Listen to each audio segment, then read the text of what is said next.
All right. Thank you so much, Todd. We have a much bigger name in the studio. Your coworker, Emily Tadlock, is in here. Emily Tadlock, that's right, taking over the reins of the riding along in the egg ride this year. Yeah. So she's happy about the fact that you're saying significance. Yeah. As you said yesterday, Todd, she's doing it because she has no idea what she's getting into. Not a clue. There you go. That's the truth. That's the truth. There you go. It's a nice, comfortable, warm ride. There you comfortable go. and warm. Absolutely. Yeah. Very comfortable, very warm. Very comfortable. All right. Todd, thanks, buddy. You got it. Talk to you tomorrow. 28 the current temperature. Emily Tadlock. Indeed, how does somebody from North Carolina end up in Maine? Well, I moved up to Boston about 4 years ago for my master's degree. I started applying for jobs, and then Jim Morris just kind of hooked me in. Cool.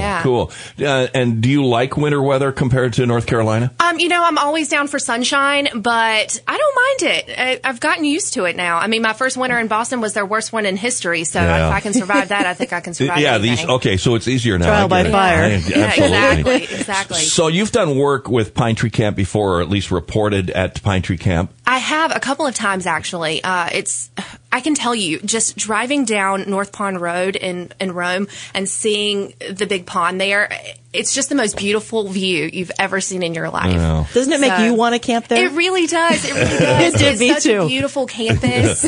Yes. Yeah. And so once you and I said this one time, my first year, I think, once you meet one camper and talk to them for more than a couple, you're just like, okay, I'm in. I'll do anything I can. No kidding. Every single camper there that I've talked to, and I've talked to several now at this point because I've done so many stories there, always talk about how Pine Tree Camp is a home away from home. Yeah. And it's just an incredible experience for them. And not only them, their families as well. Right. And they get to do a lot of things that they wouldn't necessarily be able to at this camp. And it's just such a wonderful experience for these kids. And for the parents, it can be a little bit of a break from caregiving, too, and give the parents a chance to focus on themselves or focus on their other children. Mm-hmm. Exactly, yeah. We've hung out with the campers this time of year, and the topic is always, what's your cabin assignment? Do you have your cabin assignment? Are we in the same cabin? What week? This time of year, they're already excited about it. Oh, yeah, because they make lifelong friends there. Yes. And it's just every year they go back and they see their same friends and make new ones. And I think that's the whole point of camp in general. And that experience of camp where, you have disabilities, but you can be just like any other kid for that week. That's marvelous. That barrier-free setting that they offer there is it's incredible. It just does so much for your self-esteem and for all the rest of it. So that's why we do the egg ride. So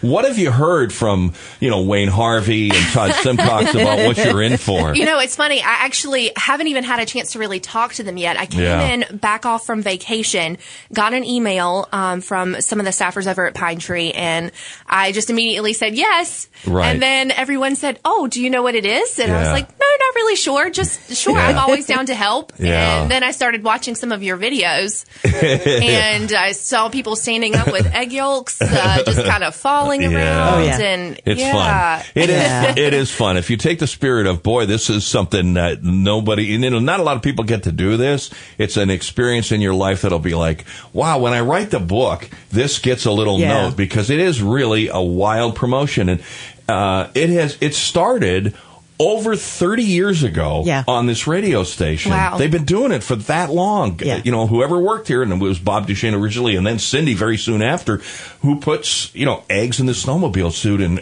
rode for the Pine Tree Camp charity. It's just amazing that it has endured and grown and grown. And who came up with that cracked idea? That would be Bob Duchesne. Cracked. She's got it already. She knows. There we go. Pun Central. Yeah, it's so cool. And there's so many different ways that people can contribute and help out, because Pine Tree Camp does not turn anybody away based on finances. So if they can't afford to go to camp, let's make sure they can still go to camp by raising as much money we can. Many ways to do it. Egg Ride donations are at the first giving page, which is at Q106.5.FM along the What's Hot bar. Just click Egg Ride donations, and that's it comes right off your credit card, and it's immediate, and there's different teams in there raising money, and there's also 991-9500. You can call us and make a pledge where you can, as much or as little as you can afford as you want to pledge. We love that. Right. There's cardboard eggs in stores all over the place that are $1 or $5. All that money goes to Pine Tree Camp. There's a silent auction along the ride. So the public can be there. Right. There's the breakfast at Hungry Hollow 76ers to start. There's at the stopping point where we're going to stop, there's food there for sale. At Dysart's, And when we're all finished, Dysart's between 11:30 and 2, Dysart's in Herman, 11:30 to 2, everybody who goes inside and has lunch, all that money goes to Pine Tree Camp as well. And who doesn't love some lunch at Dysart's? There you go. Exactly. There you go. That makes it all worthwhile. Oh, yeah. After you get de-egged and, that's over with. Exactly. That's what I'm looking forward to, I think. Put on clean clothes and get in there and have some lunch. Right. There you 2 go. bits of advice. Wear lots of layers because the eggs will have a harder time getting to your skin. Yeah. And bring dry clothes. Okay. Oh, dry clothes. Good thought, Cindy. Absolutely. Dry clothes, towel. Yeah. Yeah. Washcloth. Looking forward to it. Yeah. Hopefully we get some snow. I want to drive that snowmobile. We will. Yeah. We're going to get snow. It'll be snow. It'll be a fun ride. It'll be great stuff. And Emily Tadlock from WABI-TV5, thanks so much for doing this. Thanks for having me on. All right.